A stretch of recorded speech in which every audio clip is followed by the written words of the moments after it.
He's almost through. He's almost through. Barber, get ready to pull the net. Okay.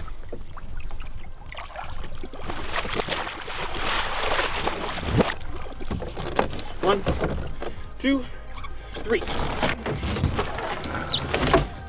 Everyone says, would you rather be able to fly or breathe underwater? I'd say breathe underwater in a heartbeat. Atlantic sturgeon are known as the fish of superlatives. They've been around for at least 140 million years. They predate dinosaurs. They look like dinosaurs, armor-plated, spikes on them, no teeth. Just an oddball, and I think that draws people into them. They're just fascinated by them. Matt Balazik is one of this country's leading sturgeon researchers. He's started to build a coalition that involves researchers in other countries, particularly in the UK, where they're hoping to learn how to duplicate some of the successes that we've had in this country. There's always something new to be discovered out here on the water just by simple observation and think, oh, that's kind of weird, and then you dig into it a little bit more. Just like the dual spawning thing that we figured out here. People thought we were crazy. Now people are like finding that to be the norm, so don't think that everything's figured out.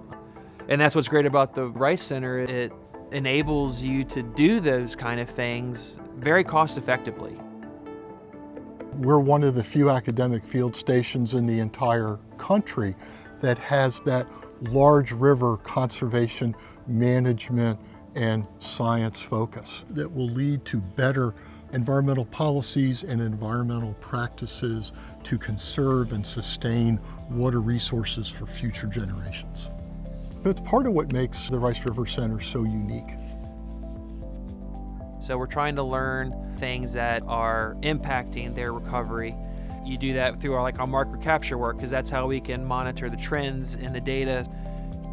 We do a lot with genetics to see how robust the population is. Maybe we need to do some artificial propagation to help bump the population. The good news is there's a lot more than when we first started. We thought the entire Chesapeake Bay only had 300 adults. VCU alone has tagged over 900 adults. It doesn't matter how cold it is, it doesn't matter what time of day it is. If there's science to be done, Matt's on the water. It's a big responsibility because people are looking to you for answers to help a cryptic, endangered species. My hope for what people can learn from what we did is that there's so much out there that is to be discovered. Get him head first up into the stream. 1, 2, 3.